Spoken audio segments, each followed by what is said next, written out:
Hi all, അസ്സലാമു അലൈക്കും. പുതിയൊരു വീഡിയോയിലേക്ക് എല്ലാവർക്കും സ്വാഗതം. അപ്പോൾ ഇന്നത്തെ കുറച്ച് വിശേഷങ്ങളൊക്കെ ഒന്ന് കണ്ടു നോക്കിയാലോ.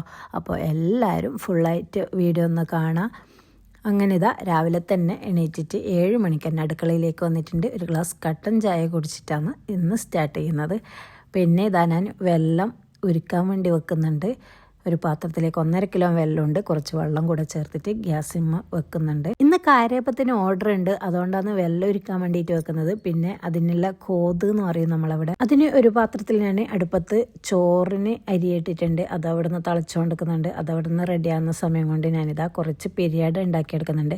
ഇന്നലെ ഉണ്ടാക്കിയ പിരിയാടിൻ്റെ പണ്ടം കുറച്ച് ബാക്കി ഉണ്ടായിന്, അത് ഞാൻ ഫ്രീസറിൽ വെച്ചിട്ടുണ്ടായിന്.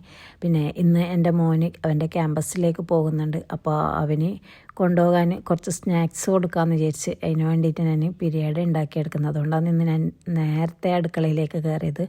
ഇന്ന് ഓർഡറും ഉണ്ട്, അവനിക്ക് കുറച്ച് എന്തെങ്കിലും ഉണ്ടാക്കി കൊടുക്കാമെന്ന് വിചാരിച്ചിട്ട് അങ്ങനെ ഇതാ ചെറിയ ചെറിയ കുഞ്ഞ് പിരിയാട് ഞാൻ ഉണ്ടാക്കി കൊടുക്കുന്നുണ്ട്. അങ്ങനെ വേഗം അതൊക്കെ ഒന്ന് പരത്തി കഴിഞ്ഞിട്ട് പിന്നെ ഇതാ ഇത്ര പോരെ പണ്ടും ഉണ്ടായിട്ടില്ലും, എന്നിട്ടും പണ്ടം കുറച്ച് ബാക്കി എനിക്ക് മടിയായിട്ട് പിന്നെ ഞാൻ തേച്ചു ആക്കിയിട്ടില്ല. അങ്ങനെ വേഗം ആ പണ്ടൊക്കെ നിറച്ചെടുത്തിട്ടുണ്ട്. പിന്നെ നമ്മുടെ സ്ഥിരം പിരിയിടൽ അതും വേഗം ഞാൻ പിരിയിട്ട് കൊടുക്കുന്നുണ്ട്. അപ്പോൾ എന്നും പറയുന്നത് പോലെ എൻ്റെ വീഡിയോ ആദ്യമായി കാണുന്നവരാണെങ്കിൽ ലൈക്ക് ചെയ്യുക, ഷെയർ ചെയ്യുക, സബ്സ്ക്രൈബ് ചെയ്യുക. പിന്നെ ഇന്നലെ ഒരു കമൻറ്റ് വന്നിട്ടുണ്ട്, അതിന് പിരിയഡ് കടയിൽ കൊടുക്കാൻ പറ്റുമോയെന്ന്. കടയിൽ കൊടുക്കുന്നതിന് പ്രശ്നമൊന്നുമില്ല, ഉണ്ടാക്കി കൊടുക്കുക. പക്ഷേങ്കിൽ നമ്മൾ വിചാരിക്കുന്ന റേറ്റ് കടയിൽ നിന്ന് നമുക്ക് കിട്ടില്ല. കാരണം എന്ന് വെച്ചാൽ അവർക്ക് സെയിൽ ചെയ്യാനുള്ള റേറ്റും കൂടെ ഇതാക്കിയിട്ടായിരിക്കും നമുക്ക് തരല്. അങ്ങനെ പിരിയഡൊക്കെ റെഡി ആയിട്ടുണ്ട്. ഇനി അതവിടെ കുറച്ചൊന്ന് ആറി കിട്ടാൻ വേണ്ടിയിട്ട് അവിടെ നിൽക്കട്ടെ. അപ്പോഴേക്കും നമുക്ക് കാരയപ്പത്തിനുള്ള മാവൊന്ന് അരച്ചെടുക്കണം. അതിൻ്റെ ചോറും പിന്നെ അരിയൊക്കെ കഴുകിയിട്ട് നല്ലപോലെ വൃത്തിയാക്കിയിട്ട് ഒരുപോലെ കുഴച്ചെടുക്കുന്നുണ്ട്. ഞാൻ മൈദ മാവൊന്നും ചേർക്കാറില്ല കേട്ടോ. കാരയപ്പം ഉണ്ടാക്കുമ്പോൾ അതിൽ അരിയും ചോറും മാത്രമേ ചേർക്കാറുള്ളൂ. അങ്ങനെ അരിയൊക്കെ 3-4 പ്രാവശ്യം മിക്സിയിലിട്ടിട്ട് അടിച്ചെടുത്തിട്ട് അതൊരു പാത്രത്തിലേക്ക് ഒഴിച്ചു കൊടുത്ത്, അപ്പോൾ ഒഴിച്ച പാത്രം നല്ല വലിപ്പമായിപ്പോയി. പിന്നെ ഞാനത് വേറൊരു അപ്പച്ചമ്പിലേക്ക് മാറ്റിയിട്ടുണ്ട്. പിന്നെ കുറച്ച് എള്ളും ഉപ്പും പിന്നെ ബാക്കി വന്ന വെള്ളമൊക്കെ അതിലേക്ക് ഒഴിച്ചിട്ട് ഒരുപോലെ മിക്സ് ചെയ്തിട്ട് വെക്കുന്നുണ്ട്. അങ്ങനെ അത് മൂടി വെച്ചിട്ട് കുറച്ച് റെസ്റ്റ് ചെയ്യാൻ വേണ്ടിയിട്ട് വെക്കാം. അപ്പോഴേക്കും പിന്നെ കേങ്ങിൻ്റെ ചിപ്സ് ഉണ്ടാക്കാമെന്ന് വിചാരിച്ചിട്ട് ഞാൻ തൊലിയൊക്കെ ചെത്തിയെടുക്കുന്നുണ്ട്. കടയിൽ നിന്നൊന്നും വാങ്ങുമ്പോൾ കേങ്ങിൻ്റെ ചിപ്സിന് തൊലിയൊക്കെ ചെത്താറൊന്നുമില്ല, എല്ലാം കാണലുണ്ട്. ഞാൻ ആദ്യമായിട്ട് ഉണ്ടാക്കുന്നതാണ്. കടയിൽ പോയിട്ട് കേങ്ങ് കണ്ടപ്പം ചിപ്സ് ഉണ്ടാക്കണമെന്ന് അന്നേരേ തോന്നിയതാണ്, എന്നിട്ട് വാങ്ങിയതാണ്. അങ്ങനെ തൊലിയൊക്കെ ചെത്തിയിട്ട് അതിൻ്റെ വേസ്റ്റ് അപ്പം തന്നെ മാറ്റി കളയുന്നുണ്ട്. അപ്പോഴേക്കും കുറേ പാത്രം നിറയാൻ പിന്നെ കുറേ സമയമൊന്നും വേണ്ടല്ലോ. പിന്നെ ഒന്ന് നോക്കിയിട്ട് ആ പാത്രമൊക്കെ കഴുകി വൃത്തിയാക്കിയാലേ കുറച്ച് സമാധാനം കിട്ടും. അങ്ങനെ ഞാൻ വേഗം പാത്രങ്ങളൊക്കെ കഴുകി വൃത്തിയാക്കിയിട്ട് അവിടെ വെച്ച് എന്നിട്ട് വേണം പുറത്തേക്ക് ചെയ്യാൻ വേണ്ടിയിട്ട്. നമ്മുടെ പിരിയഡ് ഉണങ്ങിയിട്ട് വരുന്നുണ്ട്, അപ്പോൾ അതെല്ലാം പൊരിച്ചിട്ടെടുക്കണമല്ലോ. പിന്നെ ചിപ്സും ഉണ്ടാക്കിയെടുക്കണം. അങ്ങനെ പാത്രം കഴുകലൊക്കെ കഴിഞ്ഞിട്ടുണ്ട്. പിന്നെ നമ്മുടെ പിരിയഡൊക്കെ ഒരു പാത്രത്തിലേക്ക് എടുത്തിട്ട് വേഗം പുറത്തേക്ക് പോയി. അവിടെ എണ്ണ നല്ല ചൂടായിട്ടുണ്ടായിന്. വേഗം അതിലേക്ക് ഇട്ട് കൊടുത്തിട്ട് തിരിച്ചും മറിച്ചും ഇട്ടിട്ട് അതൊന്ന് ഫ്രൈ ആക്കിയിട്ട് അതും കോരിയെടുത്തിട്ടുണ്ട്. ഓർഡർ ചെയ്യേണ്ടത് ഏത് നമ്പറിന്ന് കുറേ കമൻറ്റ് വന്നിട്ടുണ്ട്. തമ്പനയിൽ കാണുന്ന നമ്പറിലേക്ക് വിളിച്ചാൽ മതി. തമ്പനയിൽ ഞാൻ ആ നമ്പർ ആഡ് ആക്കിയിട്ടുണ്ട്. അപ്പോൾ ആ നമ്പറിലേക്ക് വിളിച്ചാൽ ഓർഡർ എടുക്കാൻ വേണ്ടി പറ്റും. അങ്ങനെ പിരിയഡ് ചുടലൊക്കെ കഴിഞ്ഞിട്ടുണ്ട്. പിന്നെ ഇത് അതേ എണ്ണയിലേക്ക് തന്നെ ഞാൻ ഗ്രേറ്റ് ചെയ്തിട്ട് കിഴങ്ങും കൂടി ഇട്ട് കൊടുക്കുന്നുണ്ട്.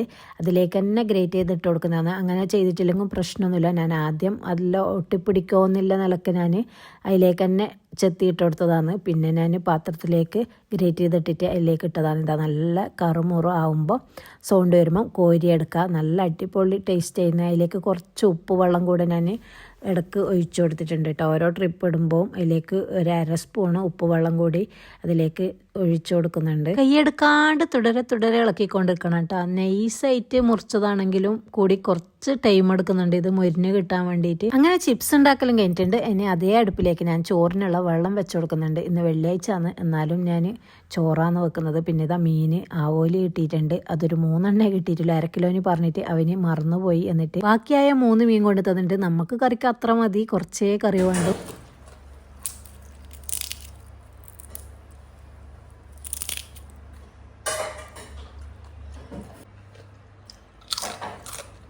ചിപ്സിൻ്റെ സൗണ്ട് ഇട്ടില്ലേ, സൂപ്പർ ടേസ്റ്റാണ്. മസ്റ്റായിട്ട് എല്ലാവരും ട്രൈ ചെയ്ത് നോക്കണം. എനിക്കെന്തായാലും നല്ല ഇഷ്ടമായിട്ടുണ്ട്.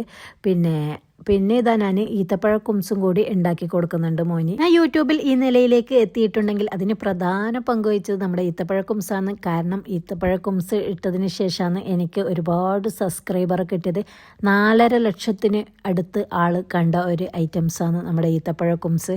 അപ്പോൾ കാണാത്തവരുണ്ടെങ്കിൽ ഒന്ന് പോയിട്ട് നോക്കുക, ഉണ്ടാക്കി നോക്കുക, ഫീഡ്ബാക്ക് അറിയിക്കുക. പിന്നെ ഇതാ ഞാൻ നാസ്ത കഴിച്ച് ഡ്രാഗൺ ചിക്കനും പൊറോട്ടയാണ് നാസ്തക്ക് ഉണ്ടായത്. അങ്ങനെ അത് കഴിച്ചപ്പാടും കറി ഉണ്ടാക്കാൻ നോക്കി. കുറച്ച് ഉള്ളിയും വെളുത്തുള്ളിയും പച്ചമുളകും കൂടി നല്ല പോലെ ഒന്ന് മൂപ്പിച്ചെടുത്തതിന് ശേഷം അതിലേക്ക് തക്കാളി ഇട്ട് കൊടുത്ത് പിന്നെ ഒരു പീസ് കുടംപുളിയും ആവശ്യത്തിനുള്ള ഉപ്പും കൂടി ചേർത്തിട്ട് നല്ലപോലെ ഒന്ന് ഇളക്കി കൊടുത്തതിന് ശേഷം അവിടെ അടച്ചു വെച്ചു. പിന്നെ നല്ലപോലെ തക്കാളിയൊക്കെ ഉടഞ്ഞ് വന്നിട്ടുണ്ട്. അതൊന്ന് ഉടച്ചു കൊടുത്തതിന് ശേഷം തേങ്ങൻ്റെ കൂട്ടും കൂടി അതിലേക്ക് ചേർത്തിട്ട് മീനും കൂടി അതിലേക്ക് അപ്പോൾ തന്നെ ഇട്ട് കൊടുക്കും. എന്നിട്ട് നല്ല പോലെ ഒന്ന് തിളവന്നാൽ അതൊന്ന് ഓഫ് ചെയ്തിട്ട് അവിടെ അടച്ചു വെക്കും. നമ്മുടെ മീൻകറി അടിപൊളിയായിട്ട് ഇവിടെ റെഡി ആയിട്ടുണ്ട്. ഇവിടെ ആയിരിക്കും അങ്ങനെ മീൻകറി ഇഷ്ടമല്ല, അതുകൊണ്ടാണ് ചെറിയ ചട്ടിയിൽ മീൻകറി വെക്കുന്നത്. ഇതന്നെ 2 ദിവസം ഇവിടെ ഉണ്ടാകും. പിന്നെ ഇതാ അപ്പോഴേക്കും പുറത്തുനിന്ന് ചോറ് റെഡി ആയിട്ടുണ്ട്. അതൊക്കെ ഒന്ന് വാർത്ത് കൊടുത്ത് അങ്ങനെ അതൊക്കെ വാർത്തതിന് ശേഷം ഞാൻ വീണ്ടും അടുക്കളയിലേക്ക് തന്നെ വന്നിട്ട് കാജക്കും കൂടി ഓർഡർ ഉണ്ടായിന്. അങ്ങനെ വേഗം അകത്തേക്ക് കയറിയിട്ട് കാജക്കൊക്കെ കുഴച്ചെടുത്തിട്ടുണ്ട്. അങ്ങനെ അതൊക്കെ മുറിച്ചിട്ട് ഒന്ന് പരത്തി റെഡിയാക്കി എടുക്കുന്നുണ്ട്. അപ്പോൾ എപ്പോഴും നിങ്ങൾക്ക് ഇത് കാണുമ്പോൾ മടുപ്പ് വരുന്നുണ്ടോ എന്നൊന്ന് കമൻറ്റിൽ അറിയിക്കണേ. കാരണം എന്ന് വെച്ചാൽ എനിക്ക് ഓർഡർ വരുന്ന കാര്യങ്ങളെല്ലാം നിങ്ങൾക്ക് കാണിച്ചു തരാൻ പറ്റുമോ? അപ്പോൾ ഡെയിലി ഇപ്പോൾ ഇതിൻ്റെ സീസണാന്ന് തോന്നും, ഇങ്ങനത്തെ ഐറ്റംസാണ് ഇപ്പോൾ ഓർഡർ വരുന്നത് കൂടുതലായിട്ടും. അതുകൊണ്ടാണ് കാജ, കേക്ക്, പിരിയഡ് ഇങ്ങനത്തെ ഒക്കെ കാണിച്ചു തരുന്നത്. അങ്ങനെ കാജൻ്റെ പരത്തലൊക്കെ കഴിഞ്ഞിട്ടുണ്ട്. അപ്പോഴേക്ക് അനിയത്തി പുറത്തുനിന്ന് കാരയപ്പം ഉണ്ടാക്കിയെടുക്കുന്നുണ്ട്. അതിൻ്റെ മാവൊക്കെ ഞാൻ നേരത്തെ റെഡിയാക്കി വെച്ചതല്ലേ. ഓളത് അവിടെ നിന്ന് ഉണ്ടാക്കട്ടെ. നമുക്കിതാ മീൻ കൊണ്ടുവന്നിട്ടുണ്ട്. ഞങ്ങൾക്ക് ഇത് പൊരിക്കാമെന്ന് വിചാരിച്ചു. എൻ്റെ മോന് ഇഷ്ടമാണ് ഞങ്ങൾക്ക്. അപ്പോൾ ഓനി അത് പൊരിച്ചു കൊടുക്കാൻ വേണ്ടിയിട്ട് നേരത്തെ ഓലി തന്നെ ഫ്രൈ ചെയ്യാമെന്ന് വിചാരിച്ചതാണ്. അപ്പോഴേക്കും അത് ഉണ്ടായിട്ടില്ലല്ലോ, കറി വെക്കാൻ മാത്രമേ ഉണ്ടായിട്ടുള്ളൂ. അങ്ങനെ ആദ്യം അയച്ചിട്ട് മീൻ നങ്ക് വാങ്ങിയിട്ടുണ്ട്. അങ്ങനെ അതൊക്കെ തൊലിയൊക്കെ കളയുന്നുണ്ട്. എല്ലാവരും ഇതുപോലെയാണോ മുറിക്കലൊന്ന് കമൻറ്റ് ചെയ്യണേ. ഓരോരുത്തരും ഓരോ രീതിയിലല്ല മുറിക്കൽ. എൻ്റെ ഹസ്ബൻഡിൻ്റെ വീട്ടിലൊന്നും ഇതുപോലെയല്ല മുറിക്കൽ. അവർ വേറെ എൻ്റെ ആ താടി മീശയൊക്കെ കളഞ്ഞെടുക്കും. ഞാൻ ചിഞ്ചപ്പളേ കാണുന്നത് ഇങ്ങനെ മുറിക്കുന്നതാണ്. അപ്പോൾ ഞാനിങ്ങനെയാണ് മുറിക്കൽ. അതിലിതാ ഉപ്പുമുളകൊക്കെ പെരക്കിയിട്ട് അതവിടെ വെച്ചിട്ടുണ്ട്. പിന്നെ ഇതാ ബീട്രൂട്ട് വറവ് ഉണ്ടാക്കാമെന്ന് വിചാരിച്ച് അങ്ങനെ ബീട്രൂട്ടിൻ്റെ തൊലിയൊക്കെ കളഞ്ഞെടുക്കുന്നുണ്ട്. അപ്പോൾ നിങ്ങൾ വിചാരിക്കും വെള്ളിയാഴ്ച ആയിട്ടെന്തേ ഇതൊക്കെയെന്ന്. മോനി ബിരിയാണി നെയ്ച്ചോറ് ഒന്നും വേണ്ടെന്ന് പറഞ്ഞ് സാധാ ചോറും മീൻകറിയും മീൻ പൊരിച്ചതും അങ്ങനെയൊക്കെ മതിയെന്ന് പറഞ്ഞ് അതുകൊണ്ടാണ് പിന്നെ ഞാൻ ഇതിൻ്റെ മേലേക്ക് ചെയ്യുന്നത്. ഇന്നലെ ബിരിയാണി ഉണ്ടാക്കിയില്ലേ, അതന്നെ തിന്നിട്ടില്ല. ബിരിയാണി വേണ്ടെന്ന് പറഞ്ഞിട്ട് അവിടുന്ന് എപ്പോഴും നെയ്ച്ചോറും ബിരിയാണി ഒക്കെ തന്നെയല്ലേ, മടുപ്പ് വന്നിട്ടുണ്ടാവും. പിന്നെ ഇതാ ഞാൻ വേഗം ബീട്രൂട്ട് വറുത്തെടുക്കുന്നുണ്ട്.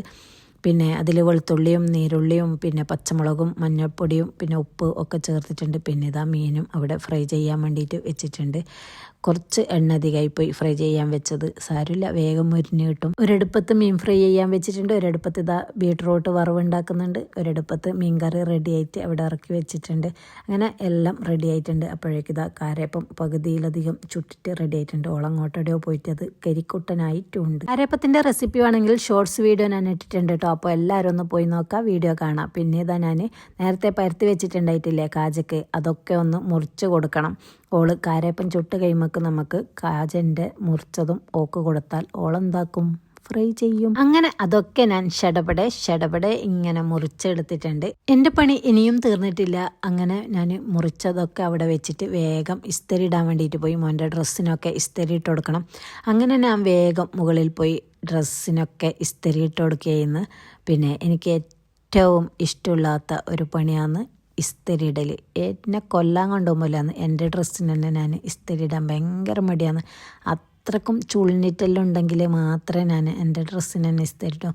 എനിക്കെന്തോ ഇങ്ങനെ നിന്ന് ഇതന്നെ പണിയെടുക്കുന്നത് എനിക്കിഷ്ടമല്ല. ഇങ്ങനെ കുറേ പണി അപ്പുറം ഇപ്പുറം ഇങ്ങനെ ലൈറ്റ് എടുക്കുന്നതാണ് എനിക്കിഷ്ടം. ഒരു പണി തന്നെ എടുക്കുമ്പോൾ എനിക്ക് ഭയങ്കര മടുപ്പ് വരലാന്ന്. അതുകൊണ്ട് ഇഷ്ടമില്ലാത്ത പണിയാണ് ഈ സ്റ്റൈലിൽ. മുമ്പേ ഞാൻ ഡ്രസ്സൊക്കെ ഇതുപോലെയാണ് മടക്കി വെക്കൽ. എൻ്റെ സാധാ വീട്ടിൽ നിന്ന് ഇടുന്ന ചുരിദാറൊക്കെ ഞാൻ ഇതുപോലെ മടക്കി വെക്കും. അപ്പോൾ ഹസ്ബൻഡ് കല്യാണം കഴിഞ്ഞ പാട് എന്നോട് ചോദിക്കും, പിന്നെ നീ ഡ്രസ്സ് ഇടയിലാണോ പണിക്ക് നിന്നതെന്ന്. ഞാൻ ഇതുപോലെ മടക്കി വെക്കുന്നുണ്ട്. അങ്ങനെ അതൊക്കെ കഴിഞ്ഞിട്ടുണ്ട്. താഴേക്ക് വരുമ്പോൾ ഇതാ കാരയപ്പം റെഡി ആയിട്ടുണ്ട്. കാജ പൊരിച്ചുകൊണ്ടിരിക്കുന്നുണ്ട്. അങ്ങനെ വേഗം അവൾ കാജയും ഉണ്ടാക്കിയെടുത്ത് കാരയപ്പവും കാജയും ഒക്കെ റെഡി ആയിട്ടുണ്ട്. ഇനി ഇതൊക്കെ തൂക്കിയിട്ടൊന്ന് പാക്ക് ചെയ്തിട്ട് അവിടെ മാറ്റി വെക്കണം. പിന്നെ ഡെലിവറി ചെയ്യണമെന്ന് അറിയില്ല, വരുന്ന വിചാരിക്കുന്നത്. പിന്നെ ഇതാ ഞാൻ പാൽ പൊറോട്ട ഉണ്ടാക്കുന്നുണ്ട്. പിന്നെ അതിന് തേങ്ങാപ്പാൽ, നല്ല കട്ടിയുള്ള തേങ്ങാപ്പാലില്ലേ, ഒരു 4 പൊറോട്ട വെച്ച് അതിന് അതിൻ്റെ മുകളിൽ ഒക്കെ തേങ്ങാപ്പാൽ ഒഴിച്ചു കൊടുത്തിട്ടുണ്ട്, കുറച്ച് ഉപ്പ് കൂടി ചേർത്തിട്ടുണ്ട്. പിന്നെ ഇതാ ഡ്രാഗൺ ചിക്കൻ വെച്ചിട്ട് അതിൻ്റെ മുകളിൽ വീണ്ടും 4 പൊറോട്ടയും കൂടെ വെച്ച് ഓരോന്നിൻ്റെ മുകളിലും തേങ്ങാപ്പാൽ ഒഴിച്ചു കൊടുത്തിട്ട് ഓയിലിൽ പൊതിഞ്ഞിട്ട് അത് പാനിൽ വെച്ച് ചെറിയ തീയിൽ അവിടെ വെച്ചിട്ട് അത് റെഡിയാകുന്ന സമയം കൊണ്ട് ഞാനിതാ ഇതൊക്കെ ഒന്ന് തൂക്കിയിട്ട് പാക്കാക്കിയിട്ട് ഡെലിവറി ചെയ്യാൻ വേണ്ടിയിട്ട് മോൻ്റെ കയ്യിൽ കൊടുത്തേക്കുന്നുണ്ട്. പിന്നെ ഇതാ പാൽ പൊറോട്ട റെഡി ആയിട്ടുണ്ട്, അതും പാക്കാക്കി.